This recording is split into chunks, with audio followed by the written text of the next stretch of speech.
اللهم صل على محمد. Bismillahirrahmanirrahim. Assalamualaikum warahmatullahi wabarakatuh. Waalaikumsalam warahmatullahi wabarakatuh. Terima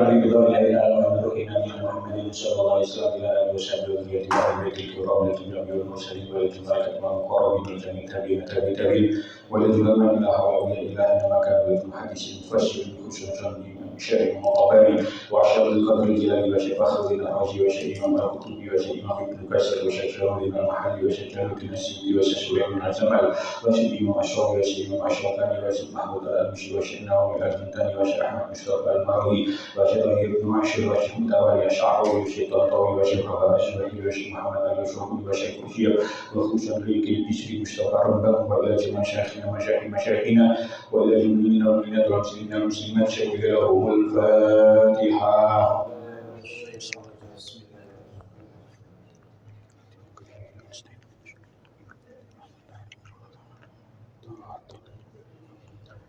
Bismillahirrahmanirrahim.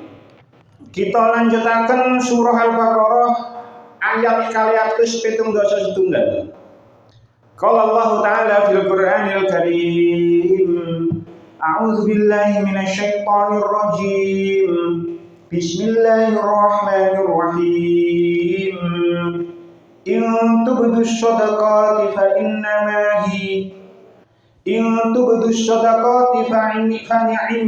hi wa in tukhfuha wa tu'tuha al-fuqara fa huwa khairul lakum wa yukaffiru 'ankum min sayyi'atikum wallahu bima ta'maluna khabir.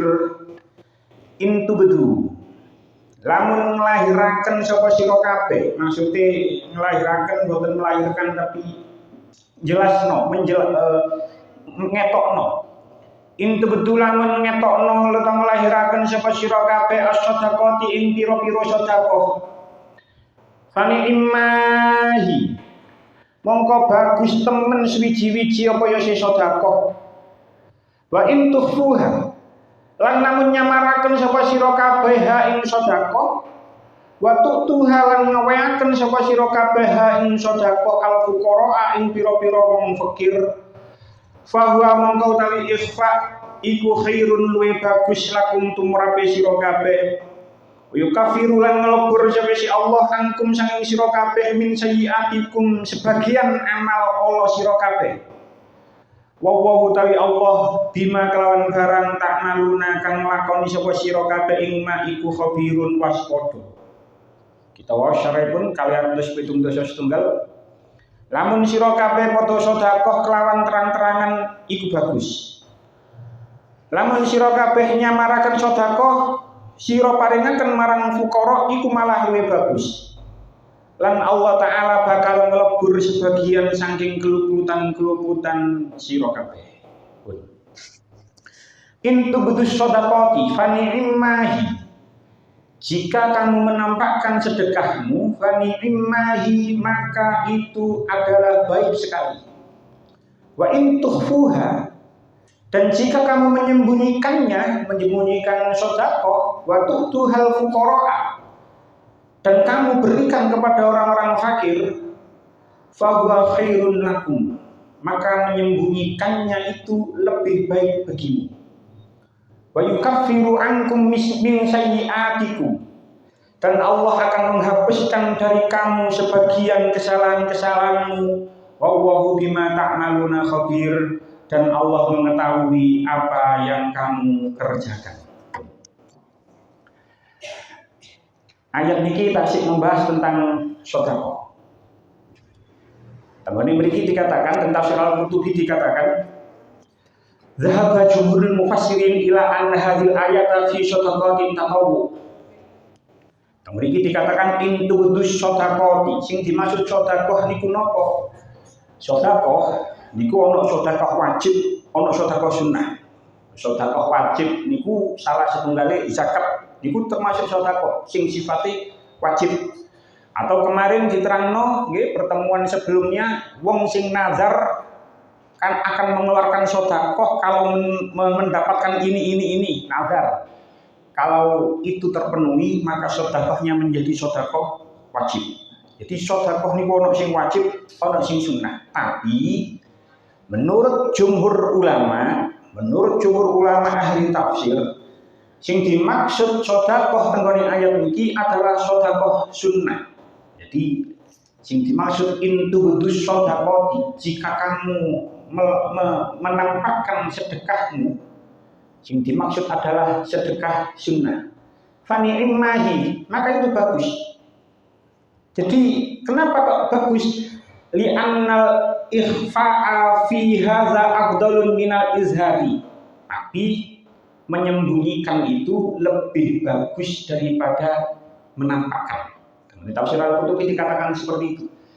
Menyembunyikan itu lebih bagus daripada menampakkannya. Sebab nopo wa kadzalika sa'irul ibadati al-ikhfa'u afdalu fi tatawwiha lintifa'ir riya'i anha. Sebab semua ibadah sing sifatnya sunnah itu lebih baik disamarkan karena untuk menghindari riya. Ibadah sunnah itu disunahkan untuk disamarkan untuk menghindari riya. Walaysa kadzalika al-wajibatu, tapi tidak berlaku untuk ibadah wajib. Ibadah wajib gak iso riya, wajib. Dengan sholat Jumat wajib gawe wong lanang ya gak iso riya. Apane sing diriyakno panjenengan niku wong barang sing wajib. Nah, intubudus shadaqati fa ni'mahi. Jika kamu menampakkan sedekahmu, maka itu adalah baik sekali. Niki nunjukno bahwasanya sedekah sunnah niku sekalipun boten dirahasiakan, boten disembunyikan, itu sesungguhnya baik. Fani immahi, itu baik sekali. Jadi boten napa-napa, sedekah sunnah terus mari ngono diketokno. Niku boten napa-napa. Jangan kita mengira sedekah sunnah itu baru bisa diterima oleh Allah lek kita menyembunyikan sedekah niku. Mboten. Jadi sedekah sunnah niku nggih diterami kali Allah sekalipun secara terang-terangan. Mboten disembunyikan. Selama sedekah niku mang dilandasi dengan ikhlas, terus sedekah niku mang tidak dipilih dengan hal-hal yang buruk. Nggih kados cerita sing dhisik ana sahabat lek maringi Ahlus Sufah nang Masjid Nabawi dengan kurma yang jelek-jelek. Niku tidak. Selama pokoknya sedekah niku mang ikhlas dan dipilih dengan harta yang baik niku nggih bisa bermakna halal. Wis dijelasno kudu sing halal gak oleh sing haram. Baik ya dalam arti barangnya itu baik, bukan barang yang buruk. Lah, lek sedekah sunnah awak dhewe saged ikhlas, awak dhewe memilih sedekah barang-barang yang baik, maka meskipun ditampakkan, maka itu kedudukannya baik di mata Allah, boten masalah. Jadi tidak ada masalah sama sekali. Sing penting ikhlas karo barang sing sae. Nah, ikhlas niku memang suatu rahasia Allah. Boten enten manungsa sing seprap wong iku ikhlas apa enggak. Bahkan kadang-kadang dirinya sendiri pun kita tidak tahu awak dhewe termasuk wong sing ikhlas no mboten. Sing semprap hanya Allah mawon. Hanya Allah yang Maha mengetahui kadar keikhlasan seseorang. Tapi bukan berarti wong sing sedekah secara rahasia itu ikhlas. Tidak tentu juga, belum tentu juga. Bisa jadi seseorang yang menyumbang, yang bersedekah secara terang-terangan itu tidak mengurangi keikhlasan dia sama sekali, bahkan melebihi keikhlasan seseorang yang bersedekah dengan cara sembunyi-sembunyi. Boten berarti wong sing sedekah secara terang-terangan itu kalah dibandingno dengan orang yang sedekah secara sembunyi-sembunyi. Tidak. Keikhlasan seseorang itu hanya Allah yang tahu. Bahkan mengumumkan sedekah, ngomongno sedekah niku dapat mendorong orang lain untuk bersedekah. menjadi motivasi bagi orang lain yang tahu untuk melakukan hal yang sama atau bahkan lebih baik lagi. Dan sedekah secara terang-terangan itu menutup pintu prasangka buruk yang menjerumuskan orang yang berprasangka buruk terhadap seseorang. Kalau hal ini mana? Bersedekah secara terang-terangan itu dapat mendorong orang lain melakukan hal yang sama, atau dengan kata lain bisa menjadikan sebagai motivasi agar orang yang lain bisa melakukan hal yang sama atau bahkan lebih baik lagi. Dan sedekah yang secara terang-terangan itu bisa menutup pintu prasangka buruk bagi orang lain yang hendak berprasangka buruk. Kalau contohnya jadi saged dipahami. Contoh, enten pembangunan masjid di sebuah daerah. Ono pembangunan masjid di sebuah daerah. Lah, terus ono wong niki tukang becak utawa kuli bangunan. Orang yang kerjanya grade rendah bisa jadi tukang becak atau orang kuli bangunan atau pemulung sampah atau pengais sampah, tukang ngumpulno sampah misalnya. Terus ternyata ketika ono pembangunan masjid niku wau, orang-orang niku tadi yang berasal dari ekonomi lemah, ternyata dia menyumbangkan hartanya dengan secara terang-terangan, sedekah secara indubudus sedekah ini gimana? Dengan uang misalnya 1 juta. Maka wong-wong sing krungu lek ana wong kuli utawa wong tukang sampah atau orang tukang becak gelem sedekah 1 juta, maka orang-orang yang grade ekonominya di atas itu, mbuh dadi pegawai negeri, mbuh dadi karyawan pabrik yang gajinya UMR, mbuh dadi juragan apa, ketika mendengar orang dari ekonomi yang lemah gelem sedekah sebanyak 1 juta, itu menjadikan motivasi bagi orang yang lain yang mendengarkan kabar niku mang, akhirnya dhek sedekah di atas 1 juta. Mosok wong sing tukang becak sedekah 1 juta, mosok aku sing dadi polisi misalnya atau dadi pegawai negeri terus malah langsung sedekah kok yo padha karo orang itu. Maka itu menjadi motivasi. Akhirnya sedekahnya lebih banyak daripada wong sing sedekah 1 juta niku mang. Menjadi motivasi. Semoga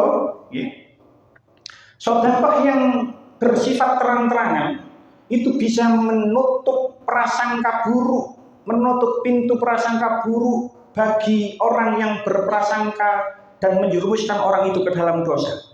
Misalnya mawon, ana wong dadi juragan. Mbuh juragan nopo? Wis pokoke dadi bos, dadi pengusaha, mbuh dadi PNS, mbuh dadi pengusaha nopo mawon. Jadi dokter atau jadi polisi, ketika ada pembangunan masjid di tempatnya, di daerahnya, yang mana daerah ini memang misalnya masjidnya sudah tidak layak atau belum enter masjid, terus wong sing sugih niku mang gak gelem sedekah secara terang-terangan, maka bisa membuka pintu prasangka buruk bagi orang lain. Deloken wong iku sugih pengusaha PNS nopo dadi dokter tapi ono masjid gak nyumbang, akhirnya akan menjadi membuka pintu prasangka buruk bagi orang lain. Jadi ditampakkan biar tidak membuka pintu prasangka buruk bagi orang lain. Sebab lek gak ditampakno, engko wong akhirnya jadi ngerasani, akhirnya membuka pintu buruk bagi orang lain dan terjerumus ke dalam dosa suudzon. Jadi sedekah ditampakno tidak apa-apa. Lanjutannya ayat, wa in tukhfuha wa tu'tuhal fuqara fa huwa khairul lakum. Dan jika kamu menyembunyikannya dan kamu berikan kepada orang-orang fakir, maka menyembunyikannya itu lebih baik bagimu. Dan tafsir Al-Qurtubi ini dijelaskan ada 3 pendapat ulama tentang ayat ini. Qala Al-Hasan, menurut Imam Al-Hasan, izharuz zakati ahsan. Menampakkan zakat, zakat fitrah, zakat mal, zakat tijarah, itu baik, lebih baik. Wa ikhfa'ut tatawwi afdal. Tapi menyamarkan sedekah sing sifatnya sunnah itu lebih baik. Jadi lek sing sedekah sing wajib itu lebih baik ditampakkan. Tapi sedekah yang sifatnya sunnah itu lebih baik disembunyikan. Li'annahu adallu ala annahu yuradu wa azza wa jalla wahdahu. Terus Ibnu Abbas, terus Hasan, Imam Al-Hasan, karena dengan tidak memperlihatkan sedekah sunnah itu lebih menunjukkan bahwa seseorang itu mengharapkan ridho Allah. Mungkin orang yang bingung dengan keterangan ini. Jare mana sedekah kudu ditampakno biar tidak membuka pintu keburukan bagi orang lain yang mau berprasangka buruk.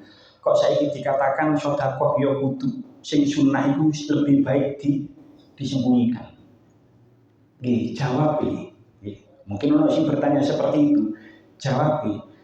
Sedekah kan gak kudu pisan. Jadi sedekah sing pisan niku ditampakkan biar menutup pintu prasangka buruk orang lain. Maka sedekah yang kedua, ketiga, keempat itu baru dirahasiakan, disembunyikan.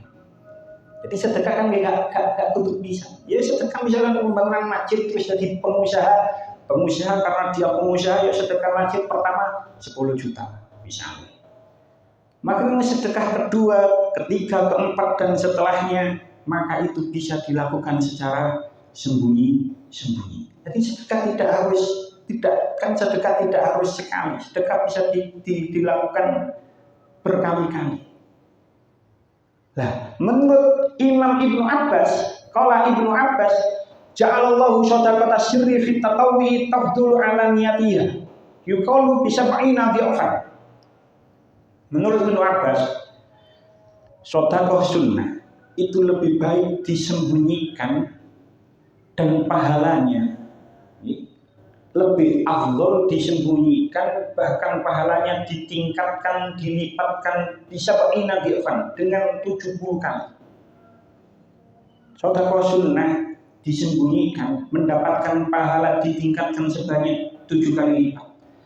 Wa ja'ala shadaqatal faridati ala niyataha afdhala min sirriha. Sedangkan sedekah sing wajib itu lebih baik ditampakkan daripada disembunyikan. Jadi lek sedekah sunnah lebih baik disembunyikan daripada ditampakkan. Bedane 70 kali lipat. Sementara sedekah wajib lebih baik ditampakkan daripada disembunyikan. Lek sedekah wajib itu yuqalu bi khamsati wa ishrina dhifan. Selisihnya 25 kali lipat. Jadi kata sedekah sing sifatnya sedekah sunnah lek disembunyikan daripada dijelaskan, ditampakkan niku bandingane 70, tapi lek sedekah wajib lebih baik ditampakkan daripada disembunyikan, itu bandingane 20 kali lipat. Lah, menurut Imam Al-Qutubi, mislah hadza la yuqalu min jihatir ra'yi wa innama huwa tawqif. Menurut Imam Al-Qutubi, yo masalah kayak ngeten ya sebenarnya tidak perlu dipanjang lebarkan lagi.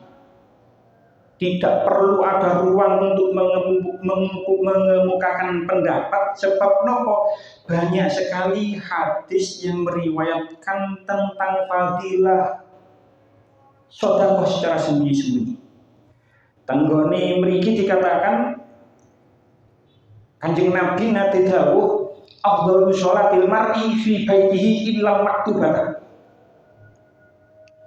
Kanjeng Nabi nate dawuh, tafsir Al-Qurtubi dikatakan afdhalu sholatil mar'i, salat yang paling baik dilakukan oleh seseorang fi baitihi, itu salat di dalam rumahnya. Illa maktubah, kecuali sholat wajib, kecuali sholat fardu. Lanjutannya tadi dikatakan wazalika annal faraidha la yadkhuluha riya'un wan nawafila urdatun. Sebab lek masalah sing wajib itu riya itu tidak akan bisa masuk. Nggih, wong wajib kok sholat wajib nggih tidak akan bisa masuk, beda dengan hal yang sunnah. Nah, mungkin biar pun nanti kalau terang bahwasanya sholat sunnah apapun bentuknya, misalnya sholat sunnah ba'diyah, sholat sunnah qobliyah, itu lebih baik dikerjakan di rumah daripada ketika kita di masjid atau tenggoni musola. Pun kalau terangkan tentang beberapa pertemuan yang lalu, tapi mungkin dia sing muskil kali keterangan kulo. Sampai nerang-nerang dewi tapi lek mari sembahyang isya sembahyang sunnah dewi nang mriki ini. Sampai lek ningali kulo lak ngoten nah, mari sembahyang isya terus kulo nggih salat sunnah nang kene. Kulo jawab, ben enten sing ganjil, janggal nang ngene manah jenengan. Ben ono sing janggal keterangan sampai nerang-nerang dewi Gus tapi lek sembahyang sunnah ya tetep nang kene gak nang omah. Nggih kulo ono pembelaan. Kulo ono pembelaan. Kulo ngaji kulo nang kene niku paling 45 menit paling 50 menit. Sementara mari ngaji niku cangkruk niku sak jam setengah kulo. Cangkruk ini kulo wis suwe timbangan ngaji nih. Engkau kulo sak jam setengah teko oman niku setengah songo, kadang-kadang sampai dugi ngriyen niku jam songo. Wis mboten kober sembayang ba'diyah. Wis mboten kober sembayang ba'diyah, mboten kober sembayang witir. Lah timbangane kulo mungkin mantuk gak sembayang ba'diyah, gak sembayang witir, wis karuan kulo rampol nang ngene kene, dadi mari sembayang fardu isya jamaah, kulo sembayang sunah tenggone mriki. Sebab khawatir kulo lek mulih engko gak wis aras-arasen, wis karek nekek tas, nekek kitab, nyoplok kelambi, ganti kaos langsung nang kasur. Kira-kira ngoten. Dadi karena mboten saged kaya ngoten nggih, mboten saged nggih mboten langsung wangsul. Dadi niki nang ngene kene sembayang sunah kula. Lah niku nggih sami nang Kanjeng Nabi nate dawuh tenggone tafsir Ibnu Katsir nggih. Teng tafsir Ibnu Katsir iki dikatakan gini, al jahiru bil Qur'ani kal jahiri bis shadaqah. Orang yang membaca Al-Qur'an dengan suara yang jahar, dengan suara yang keras, itu seperti orang yang sedekah secara ditampakkan.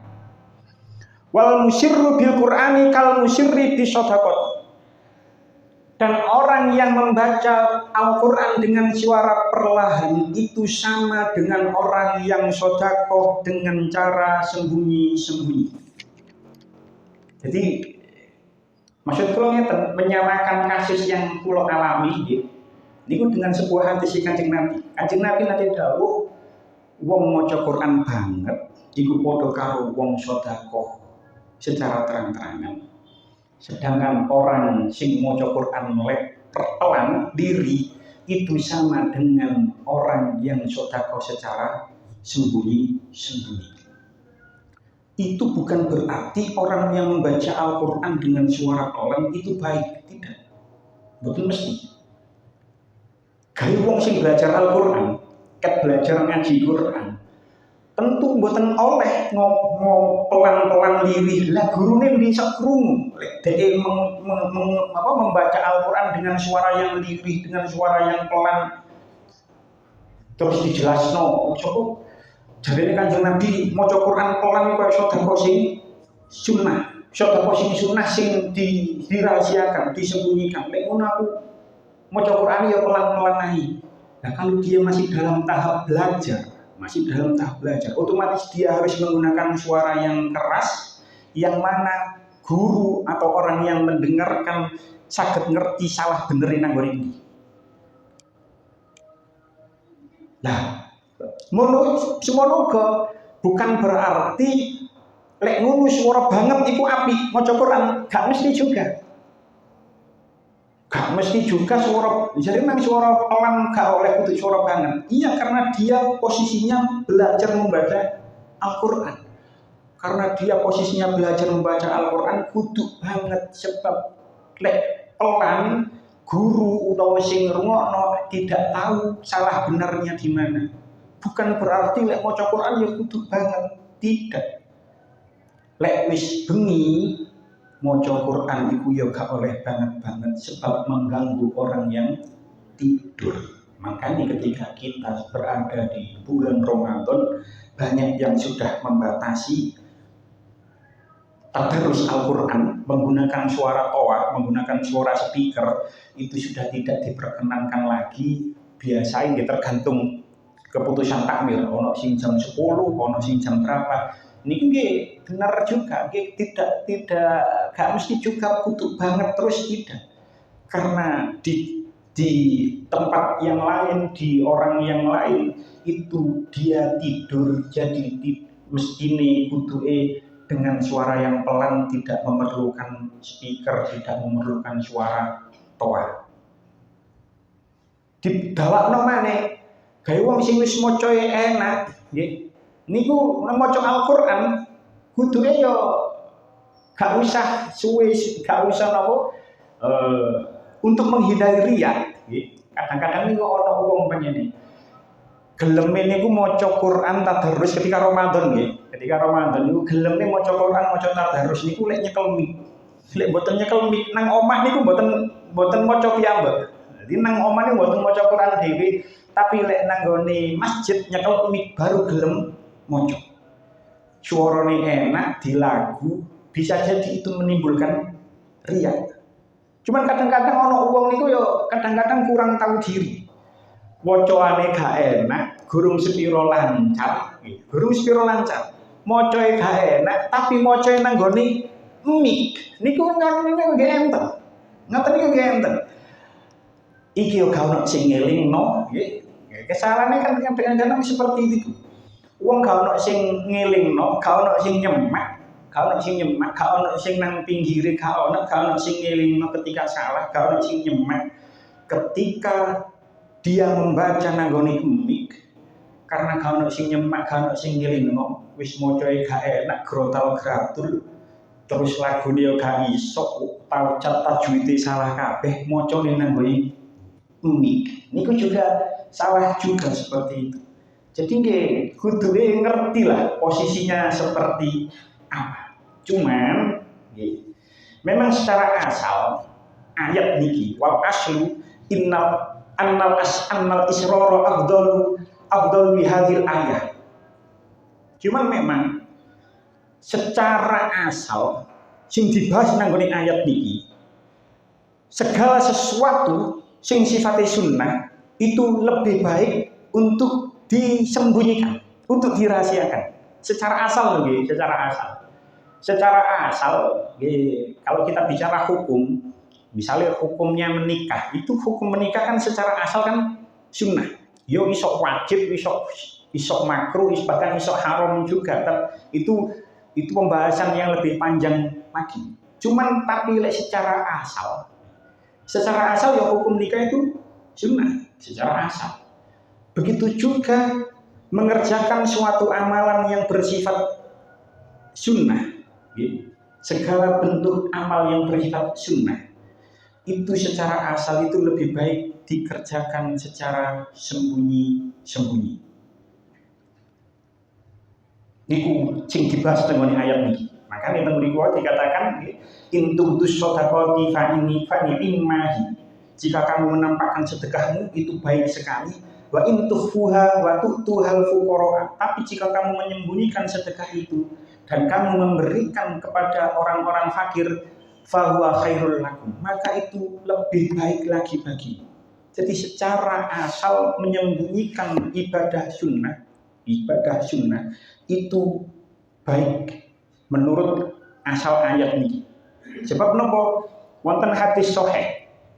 Dalam tafsir Ibnu Katsir dikatakan ada sebuah hadis sahih riwayat saking Abu Hurairah, kula tingali teng Sahih Bukhari. Kula tingali teng Sahih Bukhari juz kawan hadis nomor 6806. Tenggone mriku Kanjeng Nabi dawuh sab'atun yuzilluhumu wa fi zillihi yauma la zilla illa zillah. Ada 7 kelompok, ada 7 orang, yang mana 7 orang ini akan mendapatkan naungan dari Allah pada hari yang mana hari itu tiada naungan kecuali naungan Allah. Masyhur cerita ini ketika nanti hari kiamat posisi matahari itu hanya sejengkal dengan kepala kita. Kita bayangkan saja. Bayangno ya opo panasi hari seperti itu tidak ada naungan sama sekali kecuali naungan dari Allah. Nah, pada hari itu di mana hari tidak ada naungan sama sekali kecuali naungannya Allah Subhanahu wa taala. Niku ada 7 orang yang mendapatkan naungan Allah. Sinten mawon? Tenggoni hadisnya sahih, untuk disebutaken teng Sahih Bukhari juz 4 hadis nomor 6806. Temriku Kanjeng Nabi dawuh, imamun adil, siji imam sing adil, pemimpin sing adil. Siapapun pemimpinnya, ke tingkat RT sampai tingkat presiden sekalipun, kalau dia menjadi pemimpin yang adil, maka dia akan mendapatkan naungan Allah ketika hari kiamat nanti. Jadi pemimpin yang adil itu sangat berat sekali. Karena berat sekali kalau seseorang itu bisa menjalankannya, menjadi pemimpin yang adil, maka dia mendapatkan naungan Allah ketika hari di mana tidak ada naungan selain naungan Allah. Sing nomor 2, wasyabun nasya'a fi ibadatillah. Arek enom sing seneng ibadah marang Allah.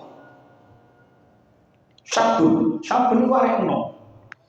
Kok ono arek jek enom, jek umur nisore 40 niku dikatakan enom. Kok ono arek jek umur 20, umur 30 kok senengane ibadah, seneng ngaji, seneng jamaah, maka dia akan mendapatkan naungan Allah ketika hari kiamat nanti. Lek wis tuwek, yus anggone wong tuwek niku seneng ibadah. Lek wong tuwek kok jadi seneng kelayapan, nggih wong tuwek kok jadi seneng kelayapan, sik coba embong, sik adoh, gak seneng ibadah sama sekali. Yo tambah nemen. Lek arek nemen kan jek rada dimaklumi lah, pancen jek enom. Seneng nang dalan, seneng cangkruk, seneng nanggone, seneng dolin adoh, jenenge jek enom. Orang kan memaklumi seperti itu. Wong enom, tapi lah ono arek enom kok seneng ibadah, maka itu adalah suatu hal yang luar biasa. Saking luar biasa, sampai-sampai Allah itu akan memberikan naungan kepada pemuda yang senang ibadah pada hari kiamat nanti. Wong tua ya wis anggone seneng ibadah. Sing nomor 3, wa rajulani tahabba fillahi ijtama alaihi wa tafarraqa alaihi. Ada 2 orang mencintai karena Allah, bertemu karena Allah dan berpisah karena Allah. Mudah-mudahan kalau kali panjenengan sing ngelompok teng mriki termasuk kategori niki. Kalau kali panjenengan saben Senin ngaos niku nggih karena Allah, bertemu karena Allah, mungkin berpisah karena Allah. Mungkin niki termasuk kelompok sing ketiga niki sehingga kita akan mendapatkan naungan Allah pada hari kiamat nanti.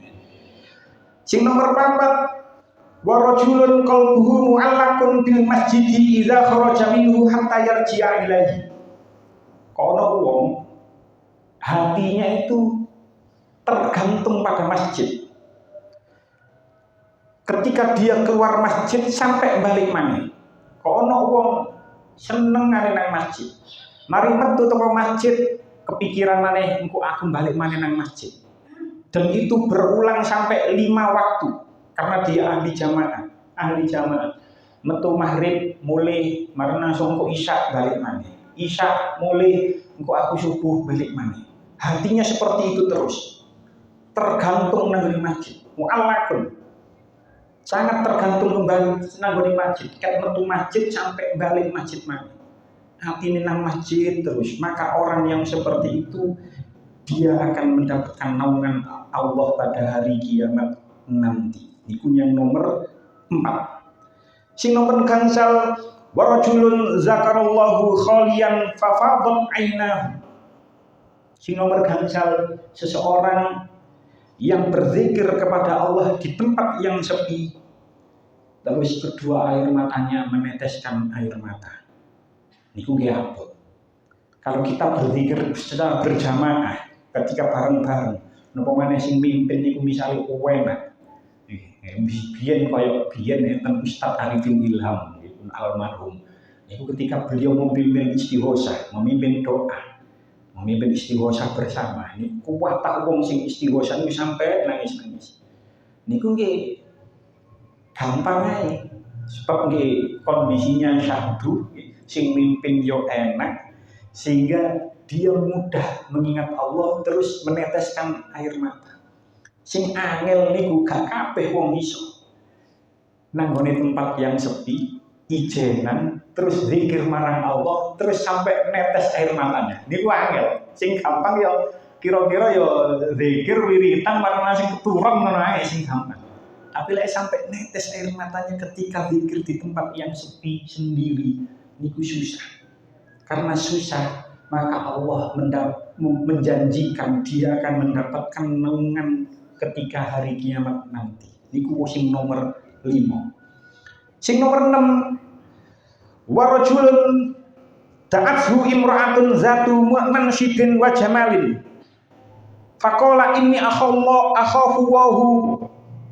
Kinci wa rajulun ta'athu imra'atun zatu mansyidin wa jamalin. Faqala inni akhafu wa rabbal alamin.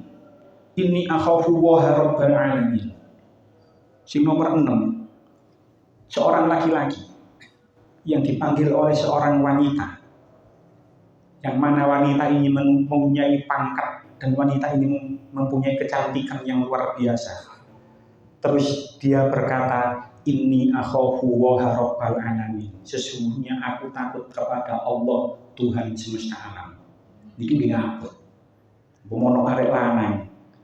Terus gak usah mansidin, gak usah diceluk karo wong wedok sing duwe pangkat. Sing cukup sing jamal mawon sing ayi.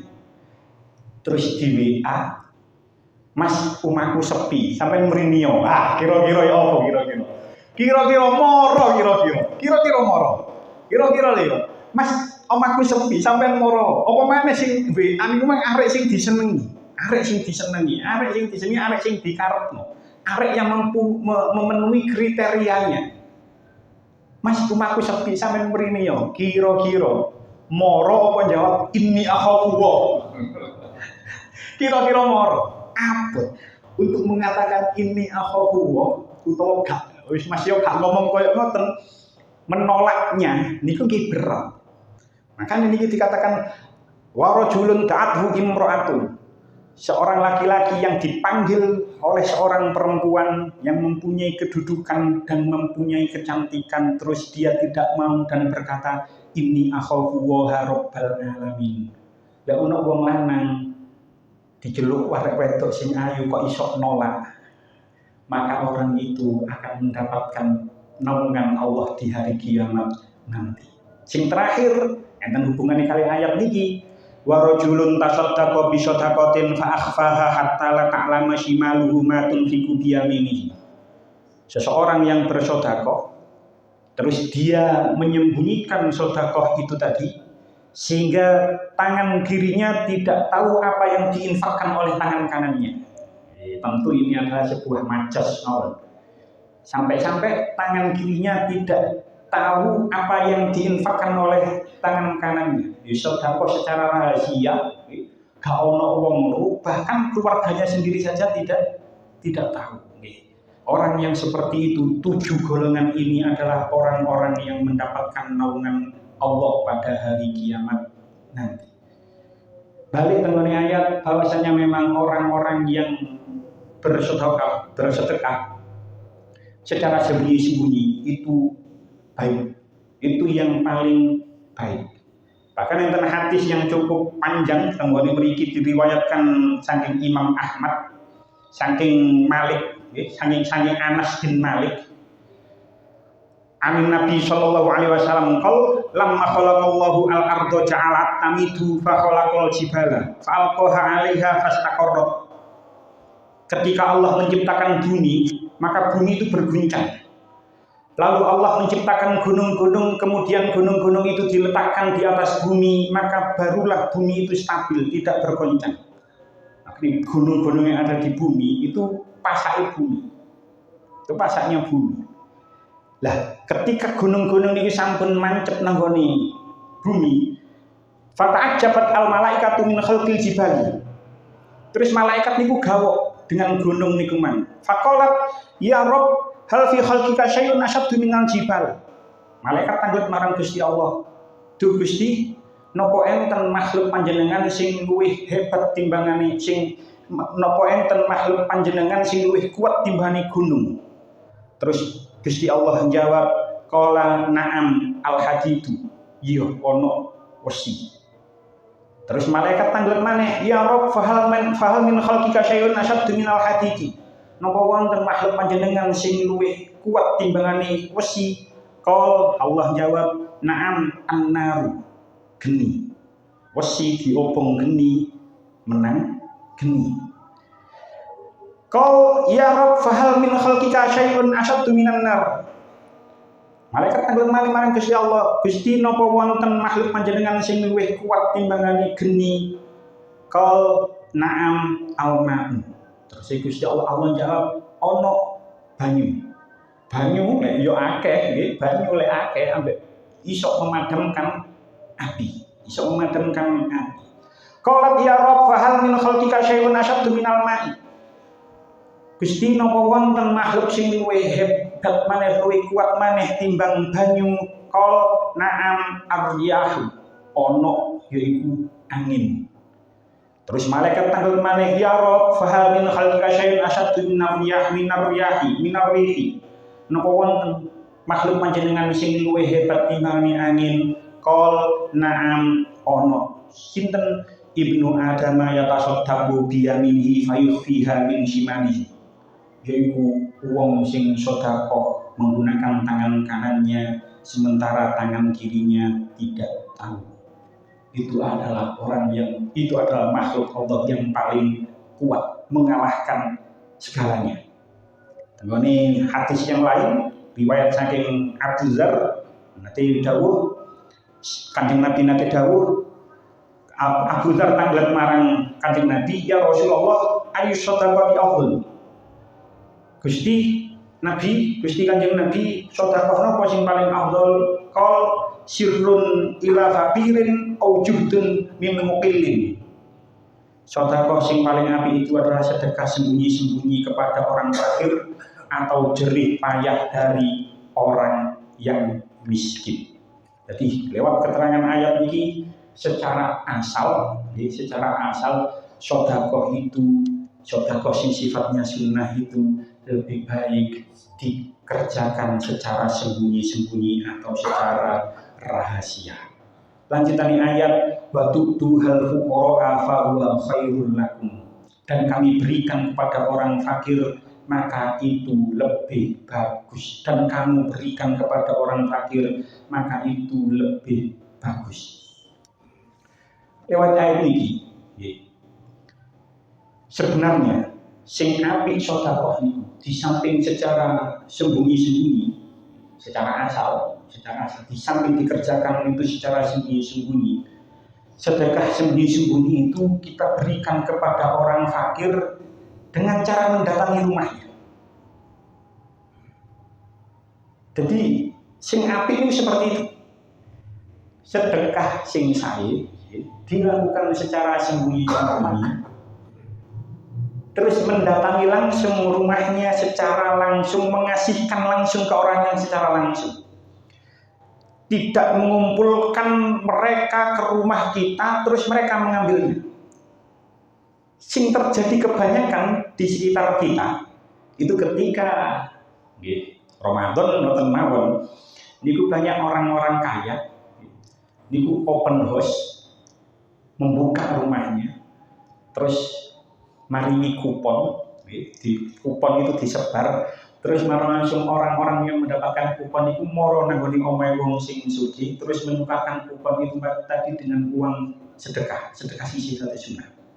Atau malah tenggone daerah tertentu pulau Supi pernah dibuat nanti buka kupon, jadi wong podo antri kabeh ket isu sampai awan antri kabeh nanggone omahe wong niku mang, terus mari ngono langsung niku nggih antri, yes, pokoknya mlebu omah terus diparingi mlebu omah, diparingi.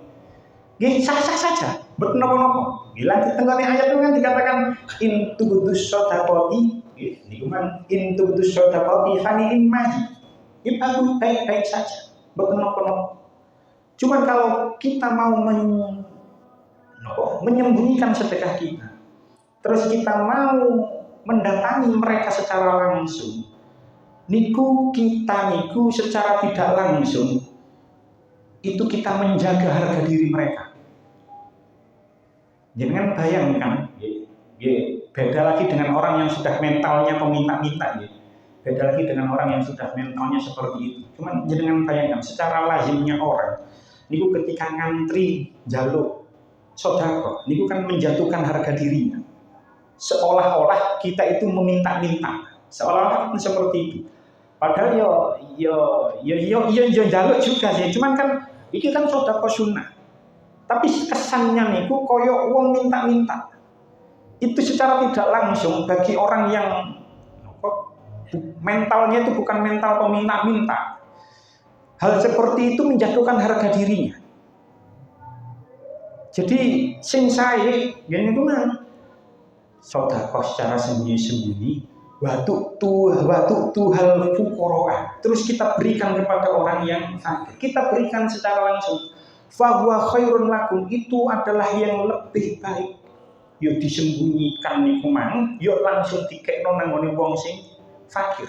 Niku itu yang paling bagus seperti itu. Tapi umpama gak ngono nggih mboten napa-napa. Pokoke nggih balik nang keterangan sing pertama mang, ya pokoke kudu ikhlas, kudu harta sing apik. Gak mesti juga orang yang seperti itu gak ikhlas ya tidak mesti juga. Kan sudah dibahas mengenai keterangan sing awal mang. Cuman ketika kita memberikan secara langsung, napa maneh nang gone omahe, itu kita bisa tahu kondisi dia seperti apa. Kadang-kadang begitu. Niku ada orang yang sebenarnya itu secara kasat mata itu tidak layak mendapatkan bantuan. Misalnya omahe wis keramikan, omahe apik, TV wis layar datar, ono wifi-ne. Omah seperti itu kan secara kasat mata kan sebenarnya tidak layak untuk mendapatkan uang bantuan. Tapi tiap tahun mendapatkan bantuan. Tapi ono wong sing omahe sangat jauh daripada itu. Misalnya mawon omahe cek gak keramikan, omahe tekel lawas sing warna kuning misalnya, terus cek gedek dan lain sebagainya, itu malah orang yang seperti itu tidak dapat uang bantuan. Jadi dengan kita memberikan secara langsung, kita akan tahu kondisi real seseorang yang kita berikan itu tadi. Di samping kita tidak menjatuhkan harga diri mereka, kita juga tahu kondisi real yang masyarakat yang kita berikan itu seperti apa. Dan tentu lek awak dhewe wis nglakoni iku kabeh, tentu harusnya tidak perlu ada dokumentasi baik itu foto ataupun video. Biasanya ini kan titik-titik di foto, titik-titik di video. Cuman lek pancene lek dana itu milik bersama, katakan milik yayasan atau milik lembaga, dana milik orang banyak, ya memang perlu untuk difoto, memang perlu untuk di video sebagai bentuk pertanggungjawaban kalau dana itu sudah dibagikan kepada orang lain. Tapi kalau secara pribadi, duit dewe gak perlu didokumentasikan seperti itu. Itu sama saja menjatuhkan harga diri orang yang diberikan. Lalu lanjutannya ayat sebagai penutup Gusti Allah dawuh wa yukaffiru ankum min sayyi'atikum wallahu bima ta'maluna khabir. Dan Allah akan menghapuskan dari kamu sebagian kesalahan-kesalahanmu dan Allah mengetahui apa yang kamu kerjakan. Ayat niki menunjukkan imbalan dari sedekah yang kita kerjakan. Baik itu secara terang-terangan atau secara sembunyi-sembunyi. Allah akan menghapuskan dari kita sebagian kesalahan-kesalahan kita. Nah, min tengoni ayat niki, min sayyi'atikum niki cara nahwu niku minnya itu berfungsi min tab'id. min tab'id. Min sing bermakna sebagian. Ini tafsir Al-Qurtubi dikatakan sebab li'anna shadaqata la takfuru jami'a sayyi'at. Sebab sedekah itu tidak bisa menghapuskan semua dosa, semua kesalahan. Sing menghapuskan ya sebagian kesalahan saja. Ya tidak mungkin kan sedekah yang kita kerjakan terus menghapuskan semua kesalahan kita, menghapuskan semua dosa kita, tidak. Tapi yang dihapuskan hanya sebagian saja. Tapi kalau kita mau melakukan kebaikan-kebaikan, maka kebaikan-kebaikan yang kita kerjakan itu akan menghapuskan kesalahan-kesalahan kita, akan menghapuskan dosa-dosa kita. Sesuai dengan surah Hud ayat 114 yang mriku Gusti Allah dawuh, innal hasanati yudhibnas sayyi'at. Sesungguhnya perbuatan-perbuatan baik itu menghapus kesalahan-kesalahan. Jadi semua perbuatan baik yang kita kerjakan itu menghapuskan kesalahan-kesalahan kita, menghapuskan dosa-dosa kita. Semakin banyak perbuatan baik yang kita kerjakan, maka semakin banyak dosa-dosa yang dihapus oleh Allah dari kita. Apalagi balik tenggone ayat ini, sedekah secara sembunyi-sembunyi. Kanjeng Nabi dawuh, sedekah sirri tudfi'u ghadabar rabbi. Sedekah secara sembunyi-sembunyi itu dapat memadamkan amarah Allah.